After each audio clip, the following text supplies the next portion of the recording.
Hello beautiful souls, मैं आप सबका स्वागत करती हूँ अपने इस चैनल पे जिसका नाम है डिवाइन सोल्जर।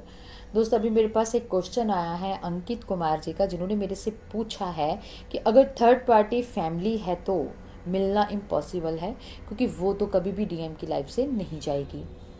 तो यहाँ पर पहले तो मैं अंकित जी आपका धन्यवाद करती हूँ कि आपने मेरे से क्वेश्चन किया और उसके वजह से आप मेरे साथ जुड़े हो। तो थैंक यू सो मच जुड़ने के लिए मेरे साथ। तो आपको अंकित जी, मैं आपको ये बताना चाहती हूँ कि जो फैमिली होती है ट्विन सोल की, दोनों ही, चाहे डिवाइन फेमिनिन है चाहे डिवाइन मैस्कुलिन है, वो आपके डीएनए और कर्मा की वजह से जुड़ी हुई है। क्योंकि उनका डीएनए जो है वो आपके डीएनए मतलब आपकी बॉडी के अंदर है।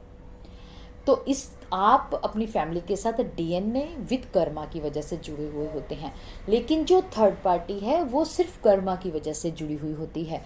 थर्ड पार्टी का काम है आपकी लाइफ में आना, कुछ टाइम के लिए रुकना, अपने लेसन्स क्लियर करना, कर्मा ख़त्म करना और फिर चले जाना। फैमिली के साथ ऐसा नहीं होता, क्योंकि वो डीएनए की वजह से जुड़ी हुई है। विद कर्मा भी हैं आप लोगों के उनके साथ। तो आप जैसे जैसे ग्रोथ करते हैं, चाहे वो डिवाइन फेमिनिन है चाहे वो डिवाइन मैस्कुलिन है, जैसे जैसे आप अपने आप पर इनर वर्क करते जाते हैं, आपके डिवाइन काउंटर पार्ट के ऊपर भी उस चीज़ का असर होता है। क्योंकि आप दोनों एक ही सोल हो, आपका सबकॉन्शियस माइंड सेम है, आप लोगों की जो एनर्जी है वो भी सेम है, उस एनर्जी की जो वाइब्स हैं वो भी दोनों सेम हैं। अगर एक डिवाइन काउंटर पार्ट अपने आप पर स्पिरिचुअल वर्क करता हुआ अपनी एनर्जी को चेंज करता है, हाई लेवल पे कर देता है, और उसकी जो वाइब्स हैं वो भी चेंज हो जाती हैं, तो आपके डिवाइन काउंटर पार्ट के साथ सेम वैसा ही होता है। उसकी भी वाइब्स चेंज हो जाती हैं, उसका जो एनर्जी लेवल है वो भी बढ़ जाता है। लेकिन जो भी आपके डिवाइन काउंटर पार्ट की थर्ड पार्टी है वो एक नॉर्मल सोल है, क्योंकि उसके ऊपर वर्क नहीं हो रहा है, तो वो लो एनर्जी के साथ डील कर रही होती है, और आप लोग अपनी एनर्जी से ऊपर जा रहे हो, तो आप हाई लेवल की एनर्जी के साथ डील करना स्टार्ट कर देते हो। अब जैसे जैसे आप हाई लेवल पे जाते हो, तो आपकी एनर्जी, यानी कि आप लोग जो अपने आप पर स्पिरिचुअल वर्क कर रहे हैं, वो हाई लेवल की एनर्जी के साथ डील करना शुरू कर देते हैं, और जो आपके डिवाइन काउंटर पार्ट की थर्ड पार्टी है वो लो एनर्जी के साथ डील कर रही होती है। इसलिए वहाँ पर आपका डिवाइन काउंटर पार्ट की क्योंकि भी एनर्जी चेंज होगी आपके इनर वर्क करने की वजह से, ठीक है ना। तो वहाँ पर लो एनर्जी के साथ जो भी बंदा डील कर रहा होता है वो हाई लेवल की एनर्जी के साथ क्लैश होना शुरू हो जाता है, क्योंकि वो हाई लेवल की एनर्जी के साथ डील नहीं कर सकता, क्योंकि वो लो एनर्जी में है, और जो हाई एनर्जी है वो उसके सामने लो एनर्जी वाला बंदा टिक ही नहीं सकता। तो ये चीज़ आपको समझनी है, आपको अपने आप पर इनर वर्क करना है, अपनी सोल की ग्रोथ करनी है, ताकि जो थर्ड पार्टी है वो अपना काम ख़त्म करे और निकले, ठीक है। अब सपोज कीजिए कि अगर आप मतलब आप एक लो एनर्जी में डील कर रहे हो, अगर आप इस टाइम पे एट प्रेजेंट में, तो आप खुद ही थर्ड पार्टी अट्रैक्ट कर रहे हो।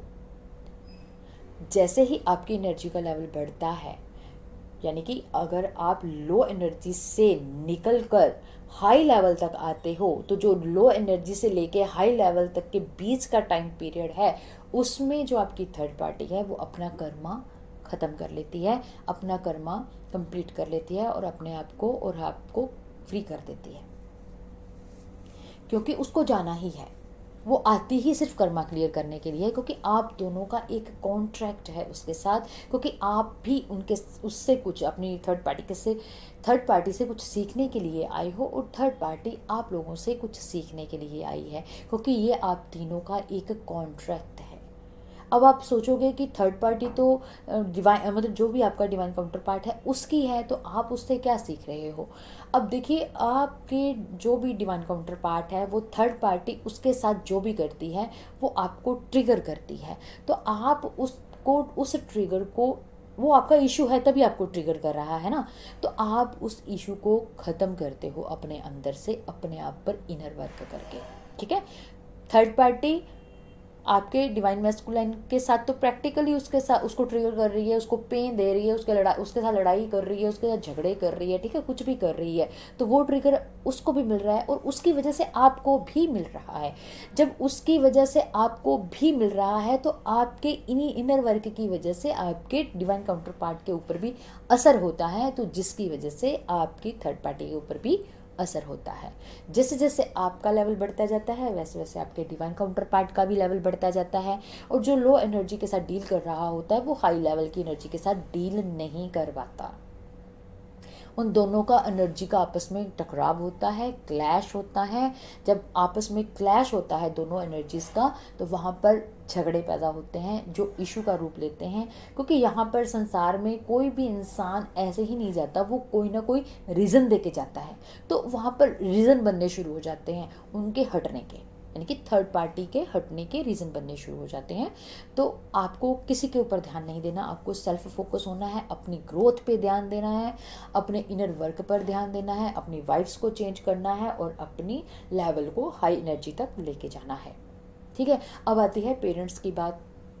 तो जैसे जैसे आप हाई लेवल पे जाते हो आपकी एनर्जी चेंज होती है। जब आप हाई लेवल की एनर्जी के साथ डील करना शुरू करते हो तो आपके जो पेरेंट्स हैं, जो कि आपके डीएनए के साथ ही जुड़े हुए हैं, आप उनके डीएनए के साथ जुड़े हुए हो, तो जब आप अपने डीएनए पे वर्क करते हो तो उन पर भी वर्क होता है, आपके पेरेंट्स के ऊपर।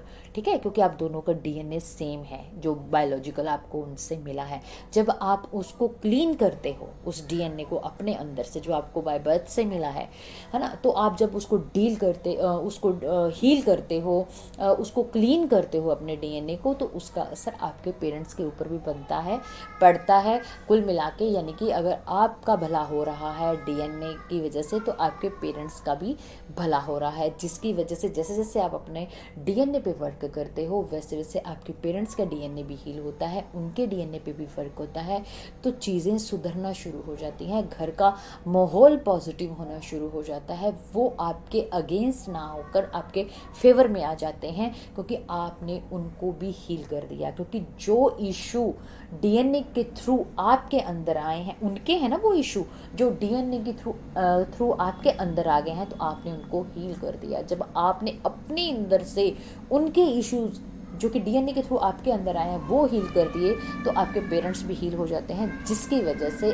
आप लोगों की बॉन्डिंग अच्छी हो जाती है अपने पेरेंट्स के साथ और उनका अपने बच्चों के साथ। तो आप जो भी करते हो, जो भी बोलते हो, उसमें वो अपना 100% देना शुरू कर देते हैं।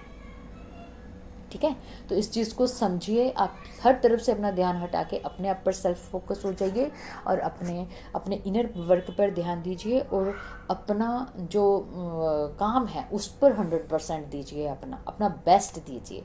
ठीक है, और इधर उधर पर ध्यान मत दीजिए कि कौन किसका कार्मिक है, कौन क्या कर रहा है। जैसे जैसे आपकी ग्रोथ होएगी, आपके ट्विन की भी ग्रोथ होएगी, और जो सिचुएशंस हैं उन पर भी काम होएगा, वो भी हील होंगी, वो भी खत्म हो जाएंगी। ठीक है जी, आई होप अंकित जी आपको आपके सवाल का जवाब मिला होगा। अगर फिर भी कोई डाउट होगा तो आप मेरे से क्वेश्चन कीजिए, तो मैं कोशिश करूंगी कि आपके डाउट्स क्लियर करूं और उस पर मैं वीडियो बना, अगर हो सका तो मैं वीडियो भी बना दूंगी। अगर किसी और का डाउट भी होगा तो आप मेरे को क्वेश्चन कीजिए, मेरे से हो सका तो मैं आपके लिए वीडियो बनाऊंगी। देखिए, बाहर मेरा ही भतीजा साई राम कर रहा है और मैं ये वीडियो बना रही हूँ। तो चलिए ठीक है जी, इस वीडियो पे जो मैंने जो भी आप लोगों को बताया है उस पर आप ध्यान दीजिए। अगर आपको अच्छा लगा है तो इसको लाइक कीजिए, इस चैनल को शेयर भी कीजिए इस वीडियो को। अगर आपको लग रहा है कि ये किसी की हेल्प कर सकता है वीडियो, तो उसको शेयर कीजिए और इस चैनल को सब्सक्राइब भी कीजिए। ठीक है जी, all the best, God bless you all, take care, positive रहिए, पॉजिटिव सोचिए अपने बारे में भी और अपने जर्नी के बारे में भी। All the best, God bless you, take care.